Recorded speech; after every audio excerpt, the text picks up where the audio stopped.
Here we are in Shakespeare's garden, very special place on a very special day. The weather's not brilliant, but rough winds do shake the darling buds of May, as Shakespeare himself said.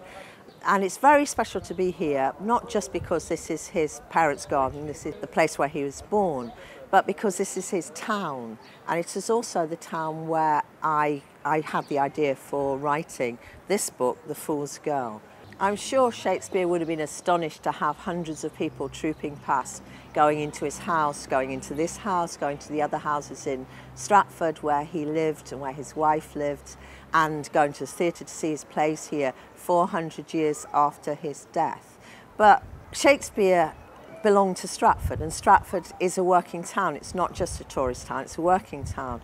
And I was here shopping. I was going to the Saturday farmers market, and it was a hot day in June. I was walking back, and some students had set up by the river. They'd set up to perform Twelfth Night. It was absolutely magical because they were performing just like a troupe of actors would in Shakespeare's day. They had a small stage, they were jumping on and off the stage, getting changed behind bushes, and it was a brilliant production of Twelfth Night. And Twelfth Night's one of my favourite plays. So I was sitting in the audience and suddenly I had an idea. And I thought two things really. Where did Shakespeare get the idea for Twelfth Night?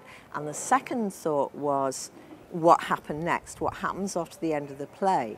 And I knew by the time the play was over that I had a story, and it was a story I wanted to tell, and it was a book I would write. Even though in my other historical fiction I don't have real characters, don't have real historical people, and certainly not someone as famous as Shakespeare. But I had to write it, and he had to be in it.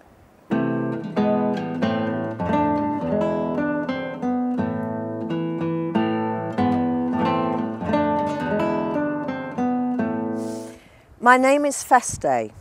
He turned to welcome back his companion. This is Violetta. The white-suited zany had slipped away to use a nearby alley as a tiring room and returned as a maid wearing a low-cut bodice under a soft blue gown.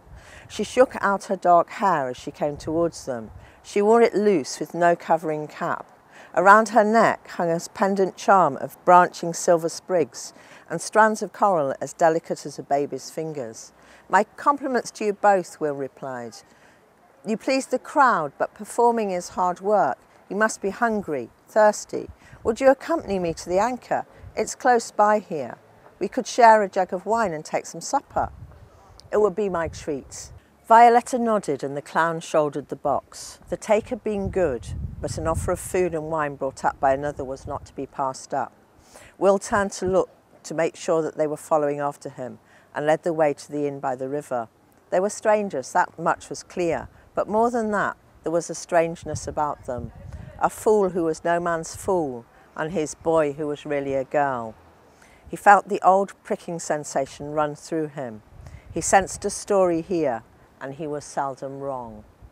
So that's the starting point for The Fool's Girl, and the action takes place sometime after what Shakespeare will use as Twelfth Night, and they do have a story to tell. Twelfth Night is only part of that story. He'll take the story and use it how he wants to. But the further story, the story that I'm telling in this book, is different, and it's telling you why you have a duke's daughter performing in the street with a disreputable clown. And Shakespeare's fascinated by this, and he wants them to tell him his story. He's hungry for stories. All playwrights, all writers are hungry for stories. And so he wants to collect the story, but he also has to do something in exchange. It's not a free exchange. And they involve him in an adventure and in a quest that will take them from the London, from Bankside, from the theatre, from that world, up to this world, to Stratford, and on up the Henley Road. Follow this street and it's up there, which will take them to the magical Forest of Arden.